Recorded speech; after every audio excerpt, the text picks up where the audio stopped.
அனைவருக்கும் வணக்கம். ஐம் வாசுகி. இந்த வீக் நம்ம 2Dயோட லாஸ்ட் வீடியோ பார்த்துட்டு இருக்கோம். இன்றைக்கான கோட்ஸ் என்னென்னா, ஒரு தாமஸ் ஜெபர்சன் அப்படின்ற ஒரு அறிஞர் சொன்னது, நீங்கள் யார் என்பதை அறிய விரும்புகிறீர்களா? கேள்வி கேட்காதீர்கள், செயலில் இறங்குங்கள், செய்யும் செயலே நீங்கள் யார் என்பதை வரையறுக்கும் அப்படின்னு சொல்லியிருக்காரு. அது உண்மைதாங்க. நம்ம இது எப்படி செய்கிறது, இது எப்படி பண்ணுறது, நம்மளால் முடியுமா அப்படின்னு நம்மளுக்குள்ளே நம்ம நிறைய கேள்வி கேட்டுட்ருப்போம். அதை கேள்வி கேட்குறத விட்டுட்டு நம்மளால் முடியும்னு ஒரு செயலில் இறங்குங்க. கண்டிப்பாக செய்யும் செயலே நீங்கள் யார், உங்களாலே முடியும் அப்படின்றது உங்களுக்கே உணர வச்சிரும். ஒரு டைலாக் இருக்குல்ல, எனக்குள்ளே இவ்வளோ பவர் வச்சுக்கிட்டு எனக்கே அது தெரியாமல் இருந்துட்டு இவ்வளோ நாள் அப்படின்ற மாதிரி இருக்கும். அது நீங்கள் செய்யும் போது தான் தெரியும். அதை நினச்சிக்கிட்டே இருக்கும்போது அது உங்களால் முடியுமான்றது உங்களால் சொல்ல முடியாது. ஆனால் அந்த செயலில் இறங்கி நீங்கள் செய்ய பார்க்கும்போது நம்மளாலையும் முடியுது அப்படின்றது உங்களுக்கே அனலைஸ் ஆகும். நம்ம இன்றைக்கி ஃபஸ்ட் சம் போகலாம். ஃபஸ்ட் சம் பார்த்திங்கன்னா, 60 மீட்டர் × 40 மீட்டர் அளவுள்ள விளையாட்டு மைதானத்தில் அனைத்து பக்கங்களும் 3 மீட்டர் விரிவுபடுத்தப்படுகிறது. விரிவுபடுத்தப்பட்ட பகுதியின் பரப்பு என்ன அப்படின்னு கேட்குறாங்க. ஃபஸ்ட்டு பார்த்திங்கன்னா 40 மீட்டர் 60 மீட்டர் ஒரு மைதானம் இருக்குது, விளையாட்டு மைதானம் இருக்குதுன்னு சொல்லிட்டாங்க. 60 மீட்டர் 40 மீட்டர்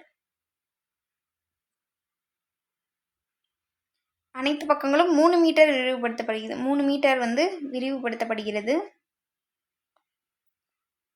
அனைத்து பக்கங்களுமே 3 மீட்டர் விரிவுபடுத்தப்படுகிறது. அப்போது அனைத்து பக்கங்களுமே 3 மீட்டர் விரிவுபடுத்தப்படுது. அந்த விரிவுபடுத்தப்பட்ட பகுதியின் பரப்பளவு என்ன அப்படின்னு கேட்குறாங்க. பகுதியின் பரப்பளவு அப்படின்றப்போ இந்த முதல் கொடுத்த அந்த செவ்வகத்துக்கும் அடுத்து 3 மீட்டர் விரிவுபடுத்தப்பட்ட அந்த இடைப்பட்ட அந்த பகுதி இருக்குல்ல, அதுக்கு இடையில இருக்கிற அந்த பகுதியோட பரப்பளவு என்ன அப்படின்னு கேட்குறாங்க.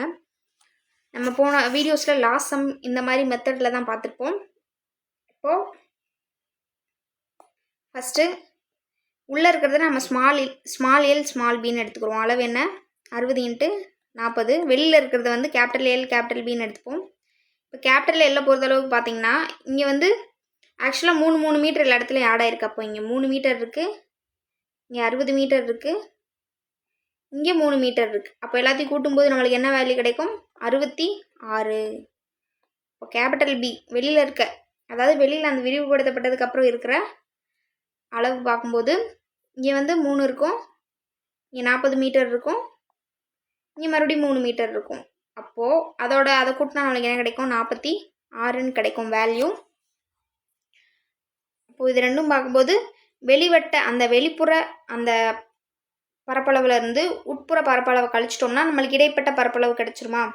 அப்போது கேபிட்டல் எல்பியிலேருந்து ஸ்மால் எல்பியை கழிச்சிட்டோன்னா நம்மளுக்கு அந்த விரிவுபடுத்தப்பட்ட பகுதியின் பரப்பளவு கிடச்சிரும். இப்போ கேபிட்டல் எல் × பி எவ்வளோ, 66 × 46 மைனஸ் 60 × 40. அப்போது இது ரெண்டையும் பெருக்கும்போது நம்மளுக்கு 3036 கிடைக்கும். இது ரெண்டும் பெருக்கும்போது 2400ன்னு கிடைக்கும். இது ரெண்டும் கழிச்சோம்னா நம்மளுக்கு 636 மீட்டர் ஸ்கொயர் அப்படின்னு கிடைக்கும். அப்போ அந்த இடைப்பட்ட பகுதி என்ன, விரிவுபடுத்தப்பட்ட பகுதி 636 metre square, option C. Next 8 metre நீளமும் 5 மீட்டர் அகலம் கொண்ட ஒரு அறையின் உட்புற சுற்றி வர, அதாவது உட்புறமாக சுற்றி வர 0.4 மீட்டர் அகலத்தில் சிகப்பு வண்ணப்பாதை பூசப்படுகிறது. சிகப்பு வண்ணப்பாதையின் பரப்பு யாது அப்படின்னு கேட்குறாங்க. அதே மாதிரி தான் ஒரு அகலம் நீளம் கொண்ட ஒரு அறை இருக்குது. 8 மீட்டர் நீளமும் 5 மீட்டர் அகலமும் கொண்ட ஒரு அறையின் உட்புறமாக சுற்றி வர, அதாவது இந்த இடத்த சுற்றி வர, உட்புறமாக இந்த இடத்த சுற்றி வராங்க. அந்த உட்புற சுற்றி வர 0.4 மீட்டர் அகலத்தில் சிகப்பு வண்ணப்பாதை பூசப்படுகிறது. 0.4 மீட்டர். அப்போ எல்லா இடத்துக்கும் 0.4 மீட்டர் இருக்கும், இங்கேயும் 0.4 இருக்கும். சிகப்பு வண்ணப்பாதை பூசப்படுகிறது. சிகப்பு வண்ணப்பாதையின் பரப்பளவு என்ன, போன சம் மாதிரியே தான். உள்ளே இருக்கிறதுக்கு தனியாக நம்ம கண்டுபிடிச்சிட்டு பரப்பளவு, வெளில இருக்கிறது பரப்பளவு கண்டுபிடிச்சிட்டு அது இடைப்பட்டதையும் மைனஸ் பண்ணோம்னா அந்த வண்ணப்பாதையோட பரப்பு எவ்வளோன்னு நம்மளுக்கு கிடச்சிரும். இப்போ ஸ்மால் எல் × பி பார்த்திங்கன்னா 8 × 5, கேபிட்டல் எல் கேபிட்டல் பி பார்த்தோம்னா நம்ம கூட்டணுமா, 8 + 0.8 கூட்டணும். ஏன்னா இங்கே ஒரு 0.4 + 8 ப்ளஸ் 0.4. இங்கே பார்த்தீங்கன்னா 0.4 ப்ளஸ் 5 0.4. இது எல்லாத்தையும் நம்ம கூட்டுவோமா?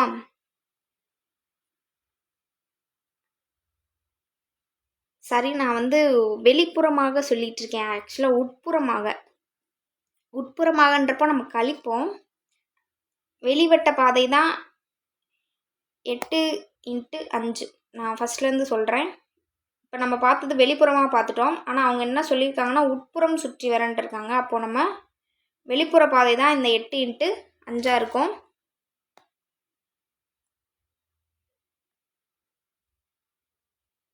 நீளம் வந்து 8 மீட்டர், அகலம் 5 மீட்டர். இதை ஒரு அறையின் உட்புறமாக சுற்றி வர, இதுக்குள்ளே சுற்றுறதுக்கு தான் வந்து 0.4 மீட்டர் அப்படின்னு சொல்லியிருக்காங்க. இந்த இடைப்பட்ட தூரம் அகலத்தில் சிகப்பு வண்ணப்பாதை பூசப்படுகிறது. அந்த சிகப்பு வண்ணப்பாதையின் பரப்பளவு யாது அப்படின்னு இருக்காங்க. அப்போ வெளியில தான் இந்த மீட்டர்ஸ் வரும். உள்ள இந்த 0.4 மீட்டருக்கு அப்புறம் உள்ள ஒரு மீட்டர் வரும். அப்போ எல்லா பக்கமும் 0.4 மீட்டர் இருக்கும்.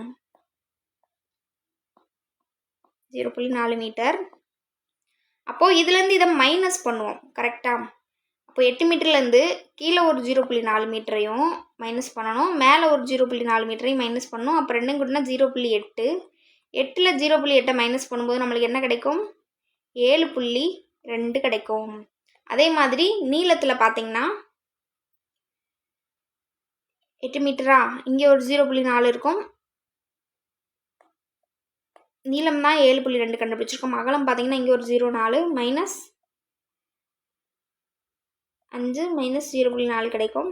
இப்போ 5ல் 0.8 கழிச்சிட்டோன்னா நம்மளுக்கு என்ன வேல்யூ கிடைக்கும்? 4.2ன்னு கிடைக்கும். அப்போது நம்மளுக்கு பெரிய எல்பி தான் 8 × 5. உள்ளே இருக்க எல்பி வந்து 7.2 × 4.2. அப்போது பெரிய பரப்பளவுலேருந்து சிறிய பரப்பளவு கழிக்கும்போது நம்மளுக்கு அந்த இடைப்பட்ட தொலைவு கிடைக்கும். அப்போது 8 × 5 40, 7.2 × 4.2 நம்ம பெருக்கணுன்னா நம்மளுக்கு என்ன விலை கிடைக்கும்னா 30.24ன்னு கிடைக்கும். இது ரெண்டையும் மைனஸ் பண்ணும்போது நம்மளுக்கு 9.76 அப்படின்னு அளவு கிடைக்கும். அப்போ வண்ணப்பாதையின் பரப்பளவு தான் என்ன? அந்த 9.76 மீட்டர் ஸ்கொயர். வண்ணப்பாதையின் சிகப்பு வண்ணப்பாதையின் பரப்பளவு வந்து 9.76 மீட்டர் ஸ்கொயர். அது உட்புறமாகவா வெளிப்புறமானு கேர்ஃபுல்லாக பாருங்கள். நானே இந்த இடத்துல மிஸ்டேக் பண்ணிட்டேன். ஏன்னா கொஷினை வாசிக்கும்போது நம்ம கேர்ஃபுல்லாக வாசிக்கணும். ஒன்ஸ் 2 தடவை வாசிக்கிறது கூட பெட்டர். என்ன மாதிரி நீங்களும் மிஸ்டேக் பண்ணிடாதீங்க. In a circular bath, the radii of 2 concentric circles are 56 meter and 49 meter. Find the area of the circular bathன்னு கேட்டிருக்காங்க. ஒரு வட்டப்பாதையின் இரு பொது மைய வட்டங்களின் ஆரம் 56 மீட்டர் மற்றும் 49 மீட்டர் எனில் வட்டப்பாதையின் பரப்பு காண்க அப்படின்னு கேட்டிருக்காங்க. ஒரு கேபிட்டல் ஒரு 56 மீட்டர் ஆரம் கொண்ட வட்டமும் இருக்குது, 41 மீட்டர் கொண்ட வட்டப்பாதை இருக்குது. அதோட பரப்பு என்னன்னு கேட்குறாங்க. இரு பொது மைய வட்டங்களின் ஆரம் வந்து இதை கேபிட்டல் ஆர்னு எடுத்துக்கலாம், 56 மீட்டரை. இது ஸ்மால் ஆர்னு எடுத்துக்கலாம். இப்போது வட்டத்தின் பரப்பளவு என்ன?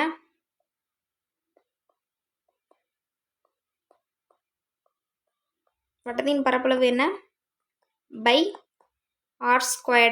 அதான வட்டத்தின் பரப்பளவு. இங்கே வந்து 2 ஆரம் கொடுத்துருக்காங்கன்னா நம்ம கேபிட்டல் ஆர், ஒன்று வந்து ஸ்மால் ஆர்னு எடுத்துக்க போகிறோம்.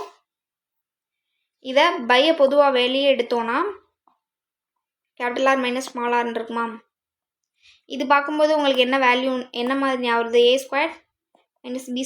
அது ஞாபகம் வருதா? அப்போது அதை a + b a - bன்னு எழுதுவோமா? அது மாதிரி தான் இந்த இதுக்கு எழுத போகிறோம்.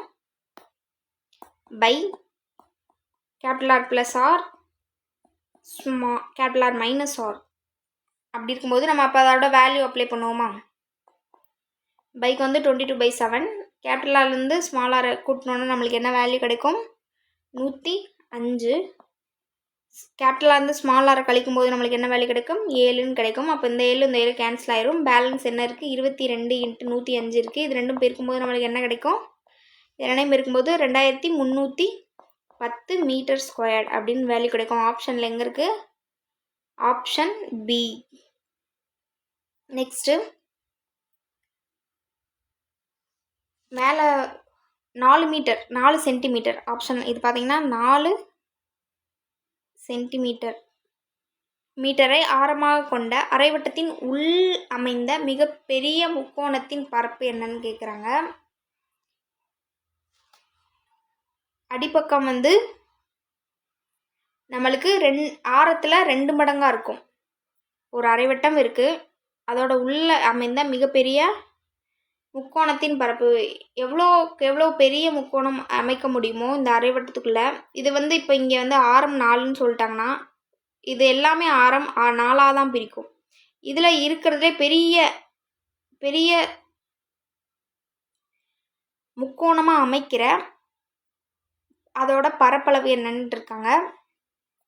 அடிப்பக்கம் பார்த்தீங்கன்னா நம்மளுக்கு 2 × 6 வரும். இதுவே அடிப்பக்கமாக இருக்கலாம்.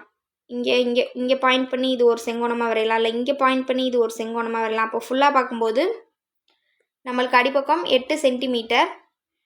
உயரம் வந்து இப்போ ஒரு பக்கம் ஆரம் 4 இருந்துச்சுன்னா எல்லா பக்கமும் அது கோடு போடும்போதும் இப்போ எல்லா பக்கமும் போடும்போது அதோட உயரம் என்னவாக இருக்கும்? 4ஆக தான் இருக்கும். உட்புறம் வரைகிற எல்லா சென்டிமீட்டருமேவும் அதோட ஆரத்தோட மதிப்பாக தான் இருக்கும். அப்போ உயரம் பொறுத்தளவுக்கு 4 சென்டிமீட்டர். முக்கோணத்தின் பரப்பளவு ஃபார்முலா என்ன? செங்கோண முக்கோணம். இப்போ நம்மளுக்கு இது முக்கோணத்தின் பரப்பளவு ஃபார்முலா 1/2 × b × h. 1/2 நம்ம பேஸ் எவ்வளோ கிடச்சிருக்கு? 8.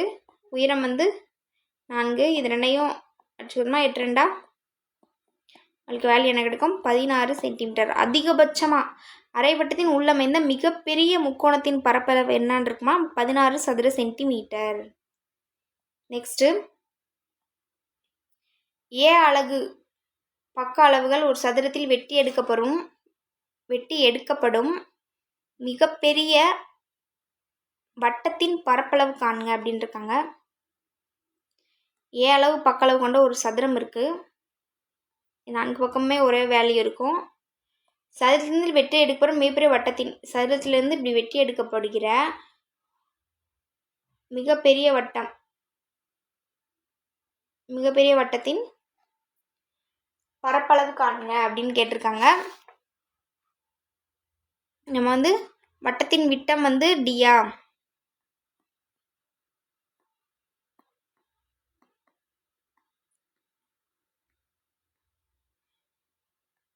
வட்டத்தின் ஆரமே டைரக்ட் எழுதிடலாம். வட்டத்தின் ஆரம் a/2 இருக்கும். ஏன்னா இது ஏ, இது ஒரு ஃபுல் நீளம் தான் ஏ. ஏன்னா நம்மளுக்கு சொல்லிட்டாங்க அது ஒரு சதுரத்தோட பக்கம் ஏன்ட்டாங்க. அதோட பாதி நம்மளுக்கு என்ன இருக்கும்? a/2 இருக்கும். அப்போ வட்டத்தின் ஆரம் a/2. இப்போ வட்டத்தின் பரப்பளவு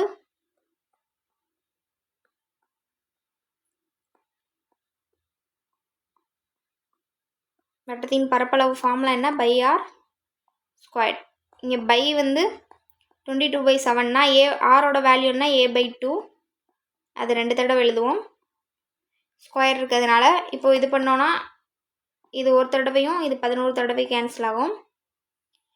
மேலே பார்த்தீங்கன்னா 11a², கீழே பார்த்தீங்கன்னா 7 2 14 அப்படின்னு நம்மளுக்கு. அப்போ வட்டத்திலேருந்து வெட்டி எடுக்கப்படும் மிகப்பெரிய சதுர வட்டத்தின் பரப்பளவு என்னன்னா 11a²/14 ஸ்கொயர் யூனிட் சதுர அலகுகள்னு கிடைக்கும். ஆப்ஷன் பார்த்தீங்கன்னா ஆப்ஷன் ஏ.